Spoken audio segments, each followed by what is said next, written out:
Hi everyone, welcome to the next episode of the Explain series. Today we're going to be talking about should you take probiotics after antibiotics.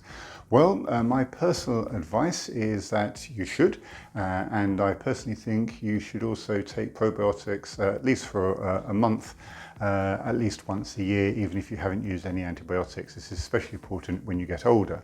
So biodiversity in your gut is very, very important because that stops a lot of bugs getting in there. And also the more diverse it is, the more healthy it is. So if you went to the Amazon rainforest and there was only one set of tree, or there was no trees, just desert, you would correctly conclude that that was an unhealthy area of the world, seeing as we know that the Amazon should be teeming with life, with lots of different species, and that the gut and the fauna and flora in the vagina should also be very varied as well.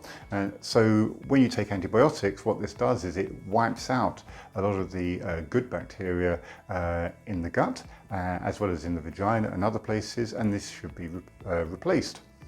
So the guidelines in the UK do state that there's a small advantage by taking probiotics straight after taking metronidazole for the treatment of bacterial vaginosis. But one thing those guidelines do miss out on, and I think that probably is something that needs to be corrected in the future, is the strength of a probiotic. Now, the vast majority of probiotics you buy over the counter, which may cost $5, $6 or $10 or pounds if you prefer, have a very, very low amount of bacteria in each capsule. And they may have something like 500 million or 1 billion. I don't know, that sounds a lot. In my local store, I just picked up these, and I'm just covering up the names. But as you can see there, it's got gut powered, but it has 100 billion cultures. And this is a box of 30 capsules. And it contains, each capsule contains 100 billion. And so obviously they're a little bit more expensive, but it is a numbers game. You have to remember 1% of your DNA. So if I took a human being, extracted all the DNA in that human being and put it into a small mound in front of me, only 1% of that would actually be human DNA.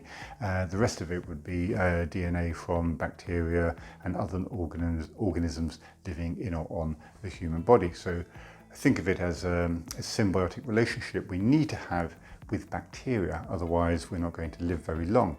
So if you don't want to spend money on probiotics, and I can understand people not wanting to spend money on tablets, what else can you do? Well, you can have a high fiber diet. So that's a diet high in vegetables, fruit, nuts, seeds, beans, and that kinds of stuff. You can eat meat as well, but obviously to get fiber, you need fibrous foods, and that helps grow the bacteria. Another thing you can do is natural yogurt. And natural bio yogurt is a great way of supporting bacteria in the body, and so is sauerkraut. And that's what sauerkraut looks like. And it's got quite a strong vinegary smell. And there's lots of other, basically fermented foods. And I don't mean alcohol. So these are foods that are fermented and that are live, not pasteurized, because you can buy jarred sauerkraut, which is pasteurized. And what's the point of that? Because you're killing off all the bacteria. So it has to be fresh sauerkraut if you're going to go down that route. And it's just a salad, basically. And you eat it, you eat all these foods orally, they make their way down their gut. And then from the rectum, bacteria do make their way into the vagina. You can also put live, natural, unflavoured yogurt directly into the vagina to increase the bacterial load in that. And I do a separate video on how to keep your vagina healthy, which was a few months ago. I'll try and put a link up here. So that's basically it. So I do recommend you should use probiotics after antibiotics, because antibiotics are very, very heavy medication. It's an extremely aggressive form of medication. People don't realize this. People just think, oh, it's just a couple of tablets, very few side effects now. But with antibiotic sensitivities going a little bit haywire and lots of drugs becoming resistant, we should be using antibiotics very sparingly. But when we do use them, because we sometimes have to use them, you should try and replace the good bacteria as well as you can, ideally through diet, but if not, you can use some capsules taken orally to help boost that as well. So look after yourself, stay healthy, and see you in the next episode. Take care.